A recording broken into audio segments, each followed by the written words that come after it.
After gaining unprecedented access from the Ukrainian government to fish the waters of the Chernobyl cooling pond, I then found out that for my own safety, my permission was limited to just 5 consecutive days. My most vital item of equipment was this, and the reason: throughout Chernobyl there are scattered radiation hotspots, and because you can't see radiation and because we would be poking around in places people don't normally go, I had to wear this dose meter all the time to sound the alarm in case I ever strayed too close to danger. My 5-day countdown has begun. It's now a race against time. Under the gaze of the reactor stands the city of Pripyat. Now it lies completely abandoned.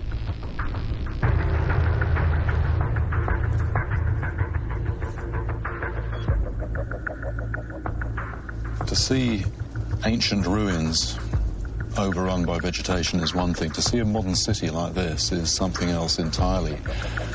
And the silence in this place is really quite spooky.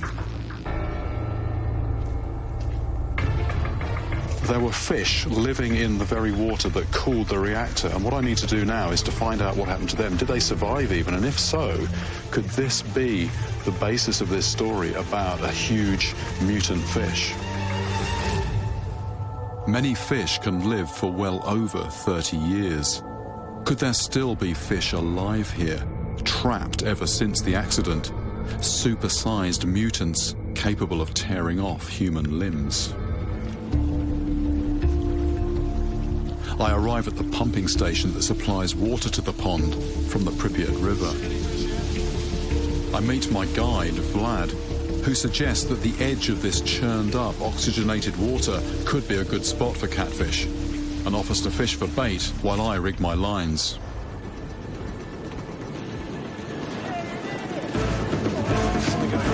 Suddenly, Vlad is shouting from the other bank. What is it? Here it is.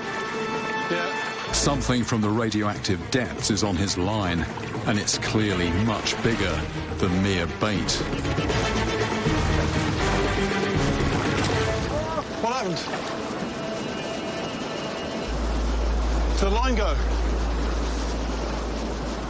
It was a catfish. The fish was almost within reaching distance. I saw that fish. That was a good-sized fish. But something just gave in the gear at the end. What was interesting though is it took a moving lure. I mean, that could be, you know, that one got away. But that could be the way to get them on that kind of lure, but just heavier gear. I'm amazed to see that a Wells catfish has survived just a stone's throw from the reactor. But being this close, can I catch that fish before I reach my exposure limit? My alarm's just gone off. And this isn't, and again. That's our sound recorder's just going off as well. The reason this is going off now is because that is the nucleus of the whole place. That's reactor number 4. That is where nearly 30 years ago a 3,000-foot tongue of flame shot into the air, showering radioactive debris into the surrounding area. I don't have much time before I reach my limit, so I'm switching up to heavier, more robust gear. Time is ticking, and so is my dose meter.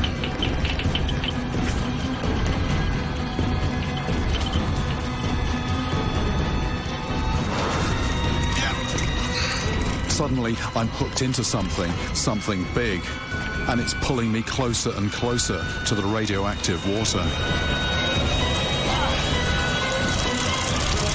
It's off. Came off the hook. That might be my only chance here. Might be my only chance. I felt the weight of the fish. It was a heavy fish. But the hook came out. Sometimes the hook will not hold. And of all the times for that to happen, it happened here.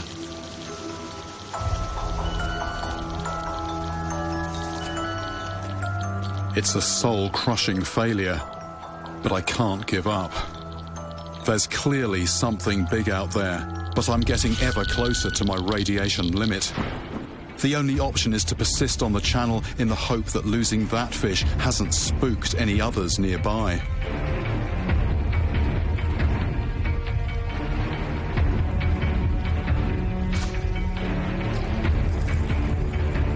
I can't afford any mistakes.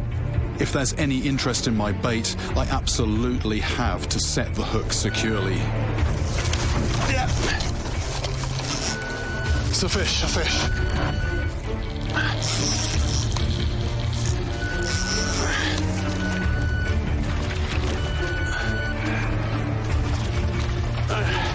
Wait. I need the gloves. So this is it. This is the som. The wide head, slimy skin, tentacles, teeth a bit like a worn-down brush. Yeah, absolutely positive ID. I may have caught bigger, but never a fish as extraordinary or significant as this. Subsequent research on this fish revealed it was far from the mutant giant of science fiction. In fact, this Chernobyl catfish is less than half the normal size for its age. Its stunted flesh harboring 16 times the normal level of radiation.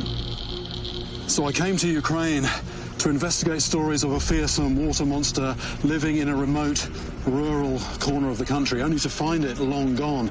So how strange that I should find this fish here, the site of the world's worst radiological disaster. The ancient som of the Ukraine lives on as Chernobyl's radioactive mutilator. My hunt to find river monsters has taken me to death's door more times now than I care to remember. It comes with the territory of going to hostile environments after hostile fish, pushing ourselves to the limit to get the pictures that matter. And what I've learnt is this, that if my crew and I are to stay safe, I must never let my guard down or take anything for granted. But even after taking every precaution, I must still stay ready for yet more lethal encounters.